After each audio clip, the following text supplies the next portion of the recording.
வணக்கம் ஃப்ரெண்ட்ஸ். ரெகடிகாசை சீரியலில் இன்னும் எபிசோடில் என்ன நடக்குதுன்னு பார்க்கலாம் வாங்க. ரோஹிணி ரூமில் உட்காந்துருக்க. மனோஜ் வர்றாரு. ஏன் தலையில் கையை வச்சுட்டு உட்காந்துருக்க, ஏதாவது பிரச்சனையான்னு கேட்குறாரு மனோஜ். அதெல்லாம் ஒன்றும் இல்லை, லைட்டாக தலைவலிக்குது அவ்வளவுதாங்கிறாங்க ரோஹிணி. தலைவலிக்குதா? நான் போய் தைலம் கொண்டு வரேன்னு ரொம்ப அக்கறையாக சொல்ல, இல்லை இல்லை அதெல்லாம் ஒன்றும் வேண்டாம், அப்படியே விட்டா கொஞ்ச நேரத்தில் சரியா போயிடுங்கிறாங்க ரோஹிணி. ஃபேஸே ரொம்ப டல்லாக இருக்கு, உனக்கு ரொம்ப தலைவலிக்குதுன்னு எனக்கு நல்லா தெரியுது, நான் போய் எடுத்துட்டு வரேன்னு வெளியே போறாரு மனோஜ். ஏன்னு கூப்பிட்டுக்கிட்டு ரோஹிணி மனோஜ் போறதைய பார்த்துக்கிட்டு இருக்காங்க. வர்ற மனோஜ் டிவி ஷோகேஸு கீழே இருக்க ட்ரால தேடிட்டு இருக்க. டேய் என்னடான்னு கேட்டுட்டு விஜயா வர்றாங்க. அம்மா தலைவலி தைலம் அப்படின்னு அவர் சொல்ல, என்ன தலைவலிக்குதா அப்படின்னு தலையில கை வச்சு பாக்குறாங்க விஜயா. இல்லம்மா எனக்கு இல்ல ரோஹிணிக்கு அப்படின்னு மனோஜ் சொல்ல, அவளுக்கா? ஏன் அவ வந்து எடுத்துக்க மாட்டாளாமா? நீ தான் தைலத்தை எடுத்துட்டு போய் அவளுக்கு தேய்ச்சி விடணுமா அப்படின்னு விஜயா கேட்க, இல்லம்மா அது வந்து நீ இழுத்துக்கிட்டு நிக்கிறாரு மனோஜ். உடனே விஜயா மனோஜோட ரூம் கிட்ட வந்து, ஏய் ரோஹிணி ரோஹிணி வெளியே வான்னு கதவை தட்டுறாங்க. ஏற்கனவே தலைவலியில இருக்க ரோஹிணி சலிப்போட வந்து கதவை திறக்கிறாங்க. சொல்லுங்க ஆன்டின்னு வந்து நிக்க, உன் மனசுல என்ன பெரிய மகாராணின்னு நினைப்பா? உனக்கு தலைவலிக்குதுன்னா நீ வந்து தைலத்தை எடுத்து தேய்ச்சிக்க வேண்டியது தானே. என் பையன் வந்து தேடி எடுத்து உனக்கு தரணுமா? என் பையன் என்ன உனக்கு வேலைக்காரனா அப்படின்னு விஜயா கேட்டுட்டு இருக்க. நான் உங்ககிட்ட கேட்டேனா? எதுக்கு இப்ப தேவையில்லாம கோத்து விட்டுருக்க அப்படிங்கிற மாதிரி மனோஜ் பார்க்க, ஐயோ நான் இல்லைன்னு தலையை மட்டும் ஆட்டுறாரு மனோஜ். அதை திரும்பி பார்க்குற விஜயா, என்ன அவனை அதிகாரம் பண்ணிட்டு இருக்கியா நீன்னு கேட்க, ஆண்டி நான் அவர்கிட்ட கேட்கவே இல்லை, நான் வேண்டான்னு தான் சொன்னேன். அவரே தான் வந்து என்கிட்ட தலைவலியான்னு கேட்டாரு, அவரே தான் தைலமும் எடுக்க வந்தாரு. மனோஜ் சொல்லுங்கிறாங்க ரோஹிணி. மா ரோஹிணி வேண்டான்னு தான்மா சொன்னா, நானா தான் தைலத்தை அவளுக்குன்னு மனோஜ் சொல்லிட்டு இருக்க. டேய் போது நிறுத்து, நீ உடனே அவளுக்கு ஜிங்ஜாக் போடாத. இவ கூட கூடையா பொய் சொல்லுவா, இவளை காப்பாத்துறதுக்கு நீயும் பொய் சொல்ல ஆரம்பிச்சிட்ட. இந்த மாதிரி இவளை நீ அடிக்கடி காப்பாத்துறதுனால தான் இவளுக்கு பயம் விட்டு போச்சு. இதோ பாருடி, உனக்கு ஏதாவது வேணும்னா நீயே பண்ணிக்கோ, ஏன் பையனை வேலை வாங்குற வேலையெல்லாம் வச்சுக்காத அப்படின்னு கத்திட்டு விஜயா அங்கிருந்து போறாங்க. ஏற்கனவே இருக்க பிரச்சனையில இது வேறையா? உதவி இல்லைனாலும் இவனால உபதிரவத்துக்கு பஞ்சமே இருக்காது அப்படின்ற வெறுப்போட முறைச்சிட்டு இருக்காங்க ரோஹிணி. அவங்க கோபமா ரூம்குள்ள போயிட்டு, ஐயோ போறாளே கோவிச்சுக்கிட்டு, ரோஹிணி அப்படின்னு கூப்பிட்டுக்கிட்டு பின்னாடியே ஓடி வர்றாரு மனோஜ். அவரு உள்ளர வந்தவன, உங்ககிட்ட கேட்டேனா நான் தைலம் எடுத்துட்டு வர சொல்லி, நீயா தானே எடுக்க போன, அதுக்கு என்னமோ கல்லு மண்ணு சுமக்க வச்சா மாதிரி உங்க அம்மா பேசிட்டு போறாங்க, எதுக்கு நீ அவங்க கிட்ட என்ன திட்டு வாங்க வச்சுக்கிட்டே இருக்க அப்படின்னு ரோஹிணி கோவமா கத்த. அவங்க என்னதானே திட்டுறாங்க, நீ எதுக்கு டென்ஷன் ஆகுறேங்கிறாரு மனோஜ்.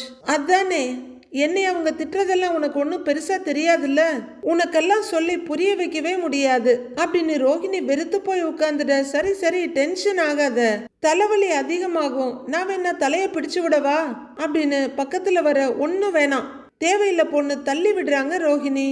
ரேணு உங்க ரெஸ்டாரண்ட்ல மொபைல் பார்த்துட்டு நிற்கும் போது ஒரு குண்டன், ஒரு கீரி புள்ள மண்டையன், ஒரு உழக்குன்னு 3 பேர் கிடுகிடுன்னு உள்ளர வர்றாங்க. அங்க பாரு அந்த டேபிள் ஃப்ரீயா இருக்கு, அங்க போய் உட்காரலாம் அப்படின்னு வர்றவங்க ரொம்ப அதிகாரமா சேரை வெடுக்குன்னு இழுத்து போட்டு உட்கார்றாங்க. உட்கார்ந்த அடுத்த செகண்ட் டேபிள ஒரு தட்டு தட்டிட்டு, ஏன்பா வெயிட்டர் யாருப்பா இங்க அப்படின்னு கத்த. ஸ்ருதி உடனே வேகமா அங்க வந்து, சொல்லுங்க சாருங்கிறாங்க. ஃபர்ஸ்ட் 3 ஆம்லெட்டு 2 கலக்கி. டேய் அப்புறம் என்னடா அப்படின்னு கேட்க, கிரில் சிக்கன் பாங்குற அந்த கீரி பிள்ளை மண்டையன், சில்லி சிக்கன், சிக்கன் மஞ்சூரியனு, முதல்ல இதை கொடுங்க, அதுக்கப்புறம் என்ன வேணுங்கிறத 10 நிமிஷத்துல சொல்றோம் அப்படின்னு அந்த பூசணிக்காய் மண்டைன்னு சொல்ல, ஓகேங்க சார்னு உள்ளர போறாங்க. நீத்து, ஏய் அந்த சரக்கேடுறான்னு பூசணிக்காய் மண்டை சொல்ல, அவன் பேக்ல இருந்து 3 பியர் பாட்டில் எடுத்து வைக்கிறான். நீத்து கிட்ட பேசிட்டு இருக்க வெயிட்டர் சடனா இந்த பக்கம் திரும்பி பாக்குறாரு. மேடம் அங்க பாருங்க மேடம் அப்படின்னு சொல்லிட்டு, ஹலோ என்ன பண்றீங்கன்னு வேகமா வர்றாரு. கூட வர்ற நீத்துவும், ஹலோ எக்ஸ்கியூஸ் மீ என்னது இதுன்னு கோவமா கேக்குறாங்க. பார்த்தா தெரியலையா, பீரு கூலிங் போறதுக்குள்ள ஆர்டர் பண்ணதை சீக்கிரமா எடுத்துட்டு வாமா அப்படின்னு அந்த பூசணிக்காய் மண்டை சொல்ல, இங்க ட்ரிங்க்ஸ் எல்லாம் பண்ணக்கூடாதுங்க சார், லிக்கர் இஸ் நாட் அலவுடுங்கிறாங்க நீத்து. லிக்கரா அப்படின்னா தோசை தானேடா அப்படின்னு பூசணிக்காய் மண்டை சொல்ல, கீரி புள்ள மண்டையனும் பனங்கா மண்டையனும் கெக்க வைக்கன்னு சிரிக்கிறாங்க. நீத்து பல்ல கடிச்சு கோவத்தை பொறுத்துக்கிட்டு, இங்க குடிக்க கூடாதுங்க, அதுக்கு பர்மிஷன் இல்லைங்கிறாங்க. நாங்க அலோவ் பண்ணிக்கிறோம் அப்படின்னு சொல்லிக்கிட்டே பூசணிக்காய் மண்டை திறக்க போக, ஹலோ சொல்லிக்கிட்டே இருக்கேன்ல, ஸ்டாப் இட் அப்படின்னு கத்துறாங்க நீத்து. மச்சான், ஹோட்டல் வெயிட்டரே சும்மா ஃபாரினர் மாதிரி இருக்காங்க அப்படின்னு இன்னொருத்தன் கிண்டல் பண்ண, யோ அவங்க ஓனர் அப்படின்னு வெயிட்டர் சொல்ல, ஓ ஹோட்டல் ஓனரா? யாரா இருந்தா என்ன, ஆர்டர் பண்ணது சீக்கிரம் எடுத்துட்டு வாங்க போமா அப்படிங்கிறாரு அந்த பனங்காமண்டை. இங்க பாரு, சிக்கன் ரஃபா இருக்க கூடாது, உன் கை மாதிரி சாஃப்டா இருக்கணும் அப்படின்னு நீத்துவோட கைய பிடிக்க நீத்து டென்ஷன் ஆயிடுறாங்க. வெடுக்குன்னு கைய பிடிங்கிட்டு, bloody rascal, how dare you to touch me அப்படின்னு நீத்து கோவமா கத்த. டேய் என்னடான்னு பூசணிக்காய் மண்டை பனங்காமண்டை கிட்ட கேட்க, ஒரு கையில தொட்டது பத்தாதான் இன்னொரு கையையும் தொடணுமான்றாரு அவரு. பண்ணிட்டா போச்சு அப்படின்னு பூசணிக்காய் மண்டை எழுந்திருக்க போக, டேய் மரியாதையா அங்க இருந்து போயிடுங்க அப்படின்னு நீத்து கத்துறாங்க. கஸ்டமரை இப்படி எல்லாம் மிரட்ட கூடாதுமா, முதல்ல ஆர்டர் பண்ணதை எடுத்துட்டு வா போங்கிறாரு அந்த ஆளு. நீத்து கோவமா அங்க இருந்து போக, அந்த ஆள் டேபிள்ல தாளம் போட்டுக்கிட்டு, டேய் ஓபன் பண்றா பாத்துக்கலாங்கிறாரு. அப்போ ரவி கிச்சன்ல இருந்து வெளியே வர, ரவி என் கூட வாங்கன்னு நீத்து கூப்பிடுறாங்க. என்ன நீத்துன்னு ரவி கேட்க, 3 பேர் வந்து ப்ராப்ளம் பண்ணிட்டு இருக்காங்க, ரெஸ்டாரண்ட்குள்ள ட்ரிங்க்ஸ் பண்றாங்கன்னு நீத்து சொல்ல, ட்ரிங்க்ஸ் பண்றாங்களா அப்படின்னு கொஞ்சம் அதிர்ச்சியா கேட்டுக்கிட்டே ரவி அங்க வர்றாரு. அவங்க 3 பேரும் பியரை ஓபன் பண்ணி குடிச்சுக்கிட்டு இருக்க, வேகமா வந்த ரவி அவரோட முதுகுல தட்டி, ஏங்க என்ன பண்ணிட்டு இருக்கீங்கன்னு கேக்குறாரு. பார்த்தா தெரியல, சரக்கு அடிக்கிறோம் அப்படின்னு பூசணிக்காய் மண்டை சொல்ல, பார்த்தா தெரியல, இது ஃபேமிலி ரெஸ்டாரண்ட், இங்க குடிக்க கூடாதுங்கிறாரு ரவி. நாங்களும் ஃபேமிலி தான்ப்பா, குடிக்கிறவங்களுக்கு குடும்பம் இருக்க கூடாதா என்ன அப்படின்னு பூசணிக்காய் மண்டை கேட்க, இப்படிதான் ரவி நியூசன்ஸ் பண்ணிட்டு இருக்காங்க அப்படின்னு நீத்து சொல்ல, அது என்ன நியூ சாங்கு, எங்க பாடு கேட்போம், அப்படியே ஒரு 2 ஸ்டெப் டான்ஸ் ஆடு. ஆமா கிளாமர் டான்ஸ் ஆட தெரியுமா அப்படின்னு பூசணிக்காய் மண்டை பேசிக்கிட்டே போக, ஏய் அப்படின்னு நீத்துவும் ரவியும் ஒரே குரல்ல மிரட்டுறாங்க. என்னப்பா ஓவரா பேசிட்டு இருக்கிற அப்படின்னு ரவி கேட்க, இங்க பாருப்பா சமையல்காரன் ஹீரோ மாதிரி சவுண்ட் விட்டுட்டு இருக்கான் அப்படின்னு பனங்காமண்டை சொல்ல, நீங்க சாப்பிட வரலன்னு நல்லா தெரியுது, வெளியே போங்கடான்னு சத்தம் போடுறாரு ரவி. உள்ளர போன பீரு வேலையை காட்டுறதுக்குள்ள முதல்ல ஆர்டர் பண்ணதெல்லாம் எடுத்துட்டு வா, இல்லன்னா இந்த ஹோட்டலையே ஒரு வழி பண்ணிடுவோம் அப்படின்னு பூசணி மண்டை சொல்ல, ரவி இவங்க சொன்னா கேட்க மாட்டாங்க, we will call போலீஸ் அப்படின்னு நீத்து போனை எடுக்க, ஐயோ போலீஸ் போலீஸ் பயந்துட்டோம் நாங்க, என்ன பயங்காட்டுறியா, வர சொல்லு அப்படின்னு பூசணிக்காய் மண்டை சொல்ல, அப்படியே போலீஸ் வந்தாலும் ஃபுல்லா குடிச்சிட்டு கிளம்பிடுவோம் அப்படின்னு கீரிப்புள்ள மண்டை சொல்லுது. இங்க ஏதாவது பிரச்சனை நடக்கிறதுக்கு முன்னாடி நாம போயிடலான்னு மற்ற கஸ்டமர்ஸ் எல்லாம் வெளியே போக ஆரம்பிக்கிறாங்க.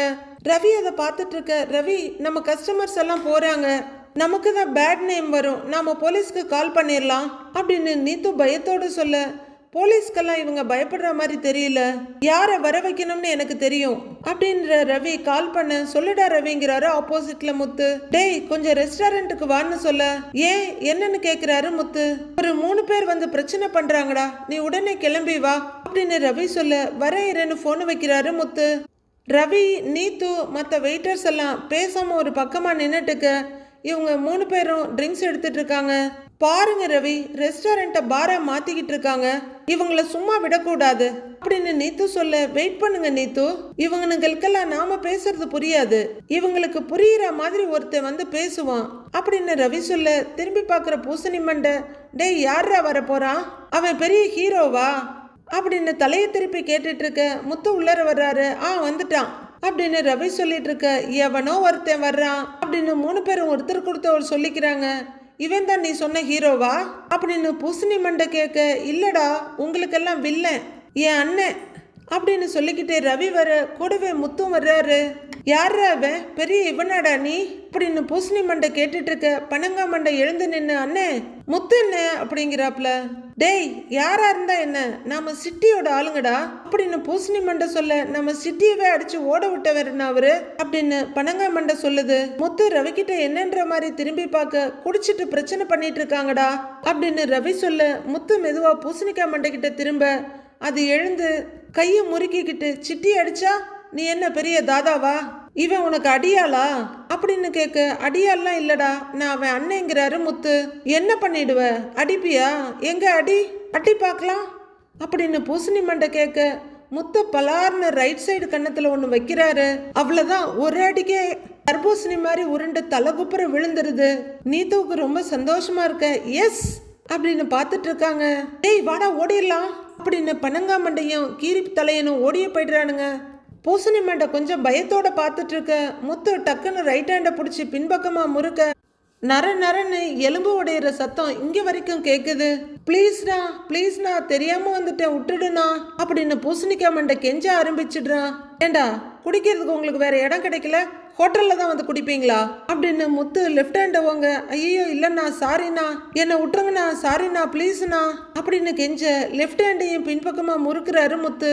அங்க சிட்டிய உள்ளர கம்பி தாண்டா எண்ணிட்டு இருக்கிறான். அவன் பேரை சொல்லி ரவுடித்தனம் பண்ணிட்டு இருக்கியா அப்படின்னு முத்து கையை இன்னும் வேகமா முறுக்க வலி தாங்க முடியாம ஐயோன்னு கத்துறவன். அண்ணே காசு கொடுத்து பண்ண சொன்னாங்கண்ணே அப்படின்னு பூசணிக்காய் மண்டை சொல்ல முத்து கையை விட நேரா நிக்கிறாரு. காசு கொடுத்து பண்ண சொன்னாங்களா?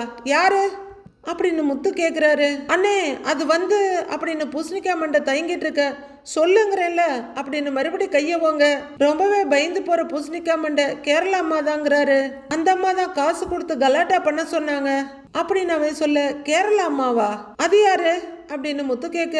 இவரோட மாமியார்னு சொன்னாங்க அப்படிங்கிறாரு பூசணிக்காய் மண்டை. ஏன் மாமியாரா அப்படின்னு ரவி அதிர்ச்சியா கேட்க. ஆமாண்ணே, இந்த ஹோட்டல்ல இவர் வேலை பார்க்க கூடாது, அதனால இந்த ஹோட்டல்ல தகராறு பண்ணி ஹோட்டல்ல மூட வச்சிருன்னு சொன்னாங்க, அதனால தானே பண்ணணும் அப்படின்னு பூசணிக்காய் மண்டை சொல்ல. நீத்து ரொம்பவே அதிர்ச்சியும் வருத்தமா அங்கிருந்து போறாங்க. எல்லாரும் அதை பார்த்துட்டு இருக்க சாக்குல பூசணிக்காய் மண்டை உருண்டு ஓடிடுது. ரொம்பவே அப்செட் ஆகி உள்ளர வர்ற நீத்து கிட்ட ஸ்ருதின்னு கூப்பிட்டுட்டு ரவி வந்து நிக்க. ரவி ஸ்ருதியோட அம்மாவா அப்படின்னு அதிர்ச்சியா கேட்க. சாரி நீத்து, அவங்க இப்படி சொல்லுவாங்கன்னு நான் நினைச்சு கூட பார்க்கல. பாத்தியா முத்து அவங்க என்ன பண்ணியிருக்காங்கன்னு அப்படின்னு ரவி அங்க வந்து நின்ன முத்துக்கிட்ட கேட்க. ரவி இது உன் குடும்ப விஷயம், இதுல நான் தலையிடக்கூடாது, நீயே பார்த்துக்கோன்னு சொல்லிட்டு கிளம்புறாரு. ஏய் டேய் அப்படின்னு முத்துவோட கைய பிடிக்க. டேய் இது உன் குடும்ப விஷயம்டா, நான் தலையிட முடியாது, நான் வீட்டுக்கு போறேன்னு முத்து போக. டேய் இருடா நானும் வரேன்டா அப்படின்னு ரவி கூப்பிட முத்துப்பாட்டுக்கு போய்கிட்டே இருக்காரு. திரும்பி பார்க்குற ரவி நீத்து ரொம்ப அப்செட்டா நிக்கிறத பார்த்துட்டு, நீத்து ஐ எம் எக்ஸ்ட்ரீம்லி சாரி, என்னாலதான் இந்த ப்ராப்ளம், இதுக்கு இன்னைக்கே நான் முடிவு கட்டுறேன் அப்படின்னு வேகமா கிளம்ப. நீத்து ரொம்ப அப்செட்டா தான் நின்றுட்டு இருக்காங்க. மீனா டேபிள்ல எல்லாம் எடுத்து வச்சுட்டு கையை தொடச்சிக்கிட்டு ஹாலில் உட்காந்துருக்க ஸ்ருதி கிட்ட வர்றாங்க. வாங்க ஸ்ருதி சாப்பிடலான்னு கூப்பிடுறாங்க. அப்படின்னு ஸ்ருதி சொல்லிட்டு இருக்க ரவி வேகமா வர்றாரு. ரவி வாங்க சாப்பிடலாம் அப்படின்னு மீனா கூப்பிட்டு இருக்க. ஸ்ருதி அப்படின்னு வேகமா கூப்பிட்டுட்டு வந்து அவங்க முன்னாடி நிக்கிறாரு. என்னடான்னு ரவி கிட்ட ஸ்ருதி கேட்க. உங்க அம்மாவுக்கு அறிவு இருக்கா இல்லையா அப்படின்னு ரவி கத்த. இதை எங்க அம்மா கிட்ட தான் கேட்கணும், எனக்கு என்ன தெரியும், எனக்கு மூளை இருக்கா இல்லையான்னு கேட்டா எனக்கு சொல்ல தெரியும் அப்படின்னு ஸ்ருதி சொல்ல. என்னாச்சுங்க, ஏன் ரவி கோவமா இருக்காரு அப்படின்னு அங்க வந்து நிக்கிற முத்துக்கிட்ட மீனா கேக்குறாங்க. இது அவங்க குடும்ப விஷயம், நம்ம தலையிடக்கூடாது அப்படின்னு முத்து சொல்லிட்டு இருக்க. எதை பத்தி சொல்லிட்டு இருக்கான் இவன் அப்படின்னு புரியாம பார்த்துட்டு நிக்கிறாங்க விஜயா. இன்னைக்கு உங்க அம்மா என்ன பண்ணுனாங்க தெரியுமா அப்படின்னு ரவி கோவமா கேட்க. ரவி சில நேரத்துல நீ உங்க அம்மா மாதிரியே பேசுறடா அப்படின்னு ஸ்ருதி சொல்ல. அப்படியே நான் பேசிட்டாங்கிற மாதிரி விஜயா பாக்குறாங்க. என்னன்னா எங்க அம்மா மாதிரி பேசுற அப்படின்னு ரவி கேட்க. ஸ்ருதி கூலா சிரிச்சுக்கிட்டே ஆமா உங்க அம்மா தான் நிறைய நேரம் சம்பந்தமே இல்லாம பேசுவாங்க அப்படின்னு சொல்ல. உடனே விஜயாவுக்கு ஷாக் அடிக்குது.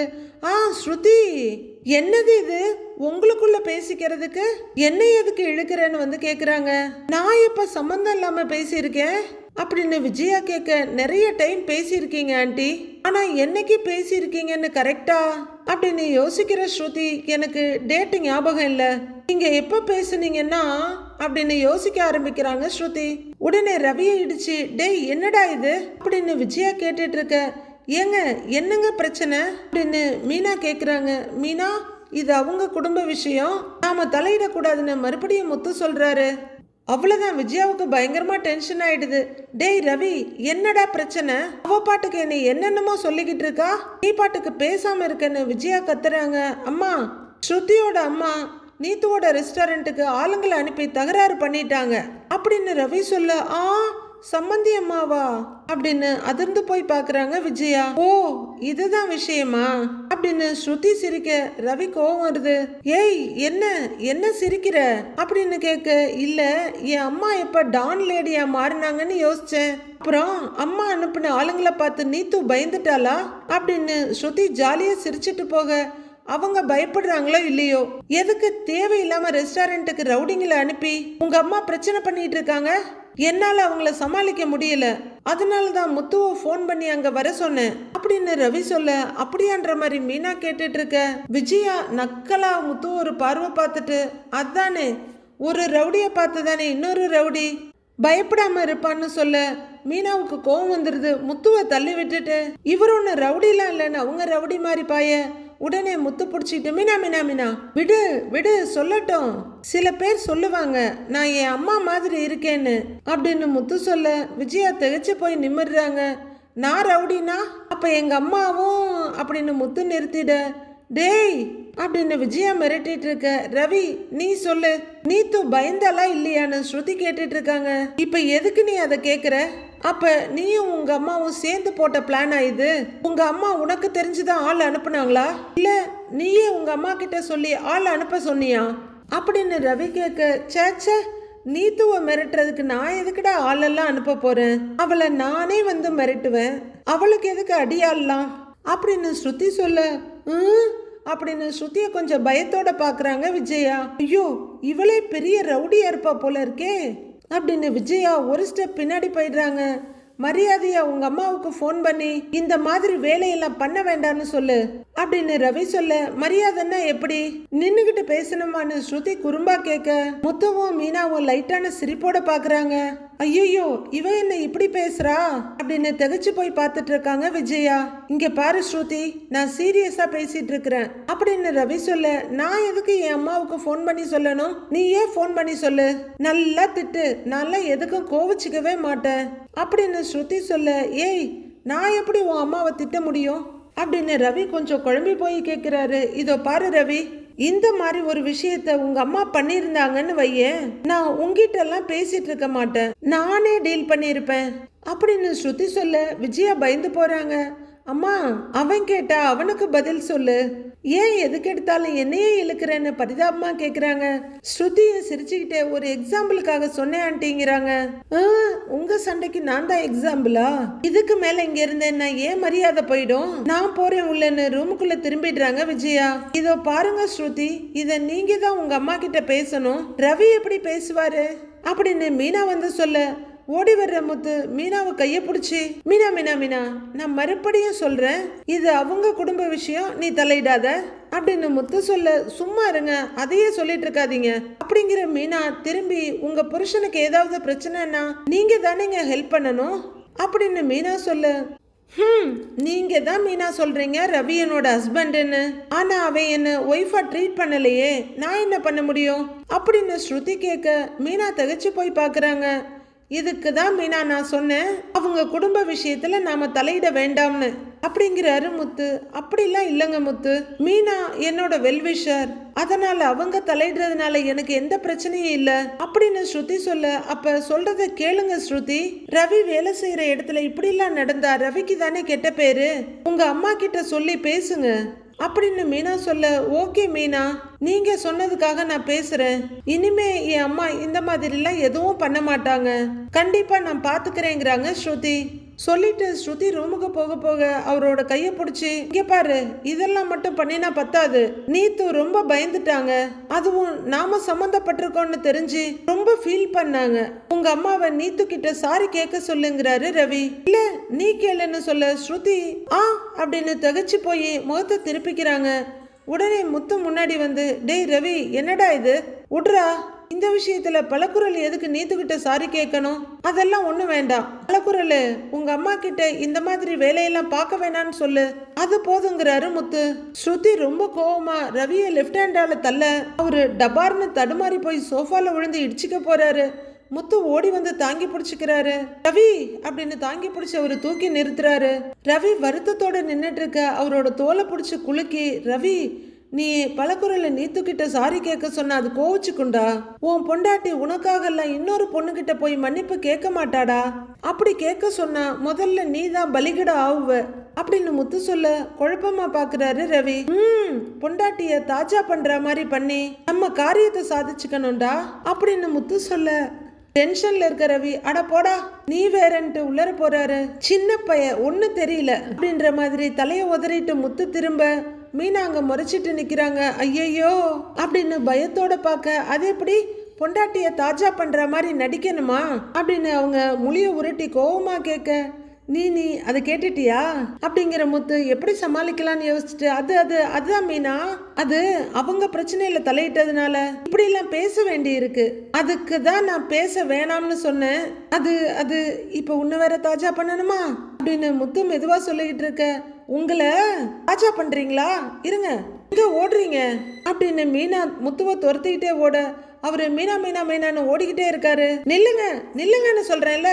முத்துவை பிடிக்க முடியல. உன்ன ஜக்ல இருக்க தண்ணியை தூக்கி கால்ல ஓடிட்டு இருக்க முத்து மேல மீனா ஊத்த போக முத்து நகர்ந்துக்க அங்க வர்ற விஜயாவுக்கு நீராபிஷேகம் நடக்குது. அவ்வளவுதான். மீனா பயத்தோட பாக்க அம்மா எப்படிலாம் ஆட போறாங்களோன்ற பயத்துல முத்து பாக்குறாரு. விஜயா கொஞ்சம் கொஞ்சமா கோவமா மீனாவை நோக்கி அடி எடுத்து வைக்க பக்கவாட்லயே முத்து வாங்க வாங்க அப்படின்னு டான்ஸ் ஆடி கூட்டிட்டு வர்ற மாதிரி பக்கவாட்டுல நகர்ந்து வந்துகிட்டே இருக்காரு. வந்த விஜயா கொலவெறியோட மீனாவை பார்த்து என்னடி பண்ணிட்டு இருக்க, என்ன விளையாடுறீங்களா அப்படின்னு கத்த. மன்னிச்சிருங்க அத்தை, நான் அவர் மேல ஊத்த போய் உங்க மேல பட்டுருச்சு அப்படின்னு மீனா சொல்ல. அம்மா அவ என்ன கல்லையா தூக்கி போட்டா, தண்ணிய தானே ஊத்துனா, அதனால என்னம்மா அப்படிங்கிறாரு முத்து. ஓ கல்ல வேற தூக்கி போடுவீங்களா நீங்க அப்படின்னு முத்துக்கிட்ட கத்திட்டு வர ரொம்ப திமிராயிடுச்சு உனக்கு அப்படின்னு மீனாவை பார்த்து கத்துறாங்க விஜயா. அம்மா அவ ஒன்னும் வேணும்லாம் பண்ணலமா, அது அவ என் மேல பாசமா தண்ணி ஊத்த வந்தா, அதுல நான் விலகிட்டேனா அதனால அந்த பாசம் உங்க மேல ஊத்திருச்சு, அவ்வளவுதான். நீங்க கொஞ்சம் கவனமா பார்த்து வந்திருக்கலாம்ல அப்படின்னு முத்து சொல்ல. நீங்க எப்ப என் மேல தண்ணியை தூக்கி ஊத்துவீங்க, எப்ப நீங்க எதை தூக்கி என் மேல போடுவீங்கன்னு நான் பார்த்துக்கிட்டே கவனமா இருக்கணுமாக்கும், போடா அந்த பக்கம் சை அப்படின்னு விஜயா உள்ளர போறாங்க. முத்து அதை பார்த்து ரசிச்சுக்கிட்டே அப்படியே சிரிச்சுட்டு திரும்ப எல்லாம் உங்களாலதான் அப்படின்னு மீனா மறுபடியும் கோவமா கிச்சனுக்கு போக ஏய் மீனா அப்படின்னு பின்னாடியே ஓடுறாரு முத்து. மனோஜ் ஷோரூம்ல அவர் கல்லாவில் உட்கார்ந்துருக்க ஓ அப்படின்னு மொட்டை பாஸ் வர்றாரு. அவர் கூடவே இன்னொருத்தரும் வர்றாரு. மனோஜ் ரொம்ப சந்தோஷமா எழுந்து நின்று ப்ரோ வாங்க எப்படி இருக்கீங்க அப்படின்னு ஷெகன் கொடுக்குறாரு. மொட்டை பாஸ் சிரிக்க ரொம்ப நாள் இங்க ஆளை காணோம் அப்படின்னு மனோஜ் கேட்க உனக்கு என்னப்பா ஷோரூம் போட்டுட்டு ஜம்முன்னு உட்கார்ந்துருக்க, நான் வட்டிக்கு கொடுத்துட்டு ஒவ்வொருத்தையும் பின்னாடியும் லோன்னு அலைஞ்சுக்கிட்டு இருக்கிறேன். சரி பிசினஸ்லாம் எப்படி போகுதுன்னு கேக்குறாரு பார்க் ஃப்ரெண்டு. பரவாயில்ல ப்ரோ ஏதோ போயிட்டு இருக்குங்கிறாரு மனோஜ். இவர் என் ஃப்ரெண்டு சுரேந்தர் அப்படின்னு கூட வந்தவரை இன்ட்ரடியூஸ் பண்ண ஹலோ சார்னு ஷெகன் கொடுக்குறாரு மனோஜ்.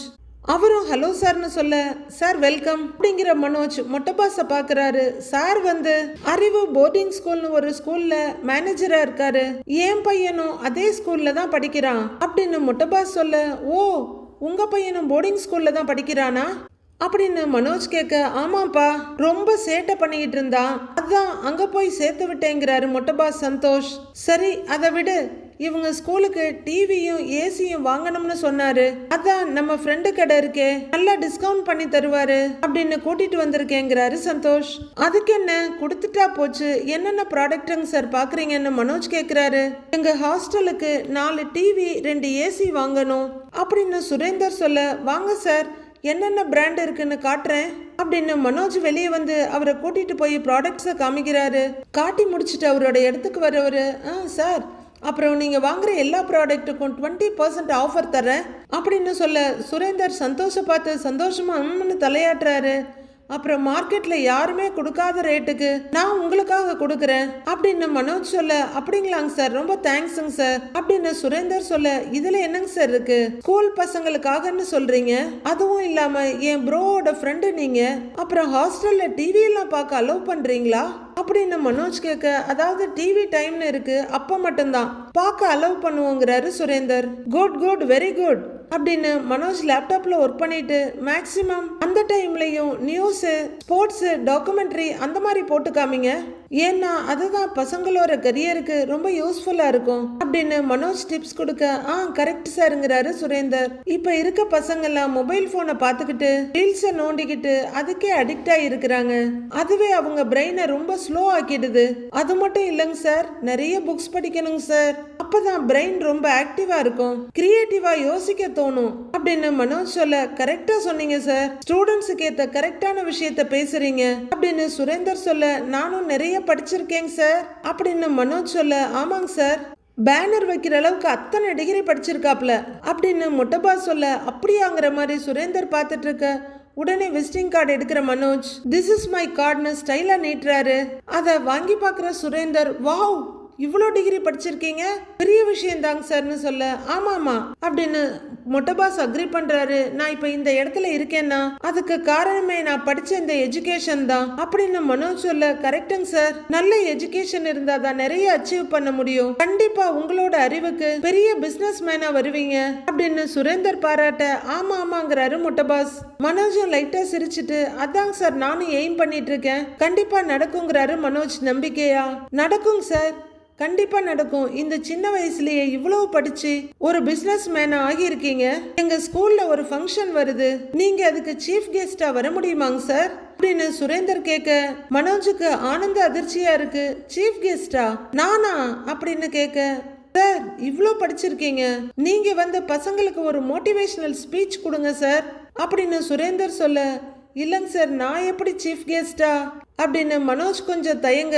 ப்ரோ இந்த மாதிரி வாய்ப்பெல்லாம் கிடைக்கிறதே கஷ்டம், பெரிய பெரிய பிசினஸ் மேன்லாம் ஸ்கூல்ல போய் ஸ்பீச் கொடுப்பாங்க, அது நிறைய பேரை மோட்டிவேட் பண்ணும், உனக்கு அப்படி ஒரு சான்ஸ் கிடைச்சிருக்கு, ஓகேன்னு சொல்லு ப்ரோங்கிறாரு சந்தோஷ். நீங்க வாங்க சார், உங்களை மாதிரி ஒருத்தர் எங்க ஸ்கூலுக்கு சீஃப் கெஸ்டா வந்தா அது எங்களுக்கு தானே பெருமைங்கிறாரு சுரேந்தர். கொஞ்சம் தயக்கத்தோட யோசிக்கிற மனோஜ், சரிங்க சார் நான் வர்றேன், என்னைக்குன்னு கேக்குறாரு. வர்ற சாட்டர்டே இருக்குங்க சார், நான் டைமிங் எல்லாம் உங்களுக்கு அப்டேட் பண்றேங்க சார் அப்படின்னு சுரேந்தர் சொல்ல, ஓகேங்க சார்னு மனோஜ் சொல்ல, சூப்பர் சார், உங்களை மாதிரி ஆளுங்க வந்து பேசினாதான் பசங்களுக்கும் இன்ஸ்பைரிங்கா இருக்குங்க சார் அப்படின்னு சுரேந்தர் சொல்ல, கண்டிப்பாங்க சார், என்கிட்டயும் நிறைய ஐடியாஸ் இருக்கு, என்னை மதிச்சு யாரும் கூப்பிட்டதில்ல, நீங்க இப்பதான் சொல்றீங்க, நான் கண்டிப்பா வர்றேங்க சார்னு ஒத்துக்கிறாரு மனோஜ். உங்களை பத்தி யாருக்கும் தெரியலங்க சார், தெரிஞ்சா கண்டிப்பா கூப்பிடுவாங்க, எங்க ஸ்கூல்ல நீங்க கொடுக்குற ஸ்பீச்சுக்கு அப்புறம் நிறைய ஸ்கூல்ல இருந்து உங்களை கூப்பிடுவாங்க பாருங்களேன் அப்படின்னு சுரேந்தர் சொல்ல, மனோஜுக்கு ரொம்ப சந்தோஷமா இருக்கு.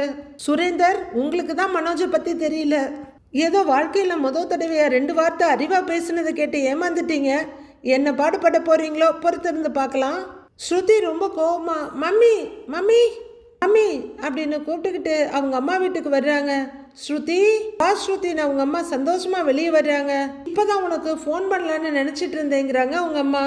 அதெல்லாம் இருக்கட்டும், நீ எப்ப டான் ஆன அப்படின்னு ஸ்ருதி கேட்க, என்ன அப்படின்னு அவங்க அம்மா புரியாம கேக்குறாங்க. வெளியே அடையாளுங்க யாரும் இல்லையா, ஏன்னா நீ பெரிய கிரிமினல் ஆகிட்டு இருக்கல்ல அப்படின்னு ஸ்ருதி கேட்க, ஏண்டி நீ என்னடி சொல்ற, எனக்கு ஒன்னும் புரியலங்கிறாங்க அவங்க அம்மா. நடிக்காதம்மா என்கிட்ட, எதுக்கு ரவி ஒர்க் பண்ற ரெஸ்டாரண்ட்டுக்கு அடையாளங்களை அனுப்பின அப்படின்னு ஸ்ருதி கேட்டுக்கிட்டு இருக்க. வா மகளே, எப்படி போயிட்டு இருக்கு உன்னோட ஹோட்டல் வேலையெல்லாம் அப்படின்னு கேட்டுக்கிட்டே அவங்க அப்பா வர்றாரு. ஹோட்டல் வேலையெல்லாம் நல்லா தான் போய்கிட்டு இருக்கு, பர்சனல் லைஃப்ல தான் மம்மி உள்ளர வந்து விளையாடிட்டு இருக்காங்கன்னு ஸ்ருதி கோவமா சொல்றாங்க அவங்க அப்பாட்ட. என்ன செஞ்சா இவ அப்படின்னு அவரு கேட்க, ரவி வேலை செய்யற ரெஸ்டாரண்ட்டுக்கு ரவுடிங்களை அனுப்பி ப்ராப்ளம் பண்ணியிருக்காங்க அப்படின்னு ஸ்ருதி சொல்ல, ஏய் என்னடி அப்படியாடி அப்படின்னு வாசுதேவன் கேட்க, இல்லங்க அதுங்கிறாங்க சுதா. இல்ல என்ன பொய் சொல்லாதம்மா அப்படின்னு ஸ்ருதி கோவமா திரும்ப, நான் எதுக்கு பொய் சொல்ல போறேன், நான் தான் ஆளுங்களை அனுப்பிச்சதுன்னு ஒத்துக்கிறாங்க சுதா. ஏமா அந்த மாதிரி பண்ணிட்டு இருக்கிற, உன்னால இப்ப எனக்கும் ரவிக்கும் சண்டை வந்துருச்சு, அவன் என்னதான் திட்டிட்டு இருக்கான் அப்படின்னு ஸ்ருதி சொல்ல, ஸ்ருதி நான் நல்லது நடக்கணும்னு நினைச்சுதான் அப்படி பண்ணினேன் அப்படின்னு சுதா சொல்ல, இதுதான் நீ செய்யற நல்லதா அப்படின்னு ஸ்ருதி கேக்குறாங்க. நான் சொல்றது உனக்கு புரியுதா இல்லையா, அந்த பொண்ணு நீத்துவுக்கு ரவி மேல ஒரு இன்ட்ரெஸ்ட் இருக்கு, அவ ரவிய உங்ககிட்ட இருந்து பிரிக்க பாக்குறா அப்படின்னு சுதா சொல்ல, வர வர உன்னோட இமேஜினேஷனுக்கு ஒரு அளவே இல்லாம போயிட்டு இருக்கு அப்படின்னு ஸ்ருதி சொல்ல, அந்த பொண்ணு தப்பான ஐடியாவில தான் இருக்கா, மாப்பிள்ளையும் அந்த ஹோட்டலை விட்டு வர மாட்டேங்கிறாரு, உன் லைஃபை காப்பாத்த தான் நான் இதெல்லாம் பண்றேன் அப்படின்னு சுதா சொல்ல, என் லைஃபை காப்பாத்துறேன்னு ஸ்பாயில் பண்ணிட்டு இருக்கிற, இந்த மாதிரி விஷயத்துல ஒரு சைக்காலஜியை புரிஞ்சுக்கோ, நீ இந்த மாதிரி ஏதாவது பண்ணா நீத்து அந்த கோவத்திலேயே ரவியை விடமாட்டா. அவளுக்கு இன்ட்ரெஸ்டே இல்லைன்னாலும் நீ இந்த மாதிரி பண்ணினா ஈகோவாலேயே ரவி மேல அவளுக்கு இன்ட்ரெஸ்ட் வந்துடும். இல்லாத உன்னை நீயே வர வச்சிடாதங்கிறாங்க ஸ்ருதி. அதுக்காக எதுவும் செய்யாம இருக்க சொல்றியா? நீ இப்படியே இருந்தா அவ உங்ககிட்ட இருந்து ரவியை பிரிச்சிடுவா அப்படின்னு சுதா சொல்ல, நீ அவளை பத்தி யோசிச்சுட்டு இருக்கிற, ஆனா நான் ரவியை பத்தி யோசிச்சுட்டு இருக்கிறேன். அவனை பத்தி எனக்கு நல்லா தெரியும். அவன் என்ன தவிர வேற எந்த பொண்ணையும் நினைக்க மாட்டான். இப்ப எங்களுக்குள்ள இருக்கிறது பிசினஸ் சண்டை தான், அதை நீ பர்சனலா மாத்தாத அப்படின்னு ஸ்ருதி சுதாவுக்கு நல்லா புரியுற மாதிரி உரைக்கிற மாதிரி சொல்றாங்க. சுதா யோசனையோட நின்னுட்டு இருக்காங்க. நாளைய ப்ரோமோவில் Manoj, dear students, the world is a race course, we should run fast to pick அப்படின்னு கையை நீட்டி உணர்ச்சி பூர்வமா பேசிட்டு இருக்காரு. அவர் ஸ்கூல்ல பேசுறதுக்காக வீட்டில் ப்ராக்டிஸ் பண்ண வீட்டில் இருக்கவங்க எல்லாரும் சுத்தி நின்று பார்த்துட்டு இருக்காங்க. ரவியும் ஸ்ருதியும் கஷ்டப்பட்டு சிரிப்பை கண்ட்ரோல் பண்ணி பார்க்குறாங்க. முத்துவும் மீனாவும் சிரின்னு சிரிக்கிறாங்க. டேய் போதும்டா, நீ பேசுறது நாய்க்கே பொறுக்கலடா அப்படின்னு சொல்லி சிரிச்சுக்கிட்டு இருக்க. வெளியே நாய்ங்க பலமா குறைச்சிட்டு இருக்கு. அவன் கிடக்குறான்டா, நீ பேசுடான்னு மோட்டிவேட் பண்றாங்க விஜயா. மனோஜும் காது ஜவ்வு கிளியிற மாதிரி காதுல இருந்து ரத்தம் வர்ற மாதிரி பேசிட்டே இருக்காரு. இப்போ நாய் சத்தம் இன்னும் க்ளோஸா கேட்க 4 பேரும் விழுந்து விழுந்து சிரிக்கிறாங்க. டென்ஷன் ஆகிற மனோஜ் கீழே இறங்கி வந்து கேட்டை திறக்க ஒரு நாய் அவரை பார்த்து பயங்கரமா குலைக்குது. அது குறைக்கிற சத்தம் தாங்க முடியாம காதை பொத்திட்டு நிக்கிறாரு மனோஜ். மோட்டிவேஷன் ஸ்பீச் கொடுக்க போறேன்ற பேர்ல அவர் என்னென்ன அலப்பறை பண்ண போறாருன்னு பொறுத்திருந்து பார்க்கலாம் ஃப்ரெண்ட்ஸ்.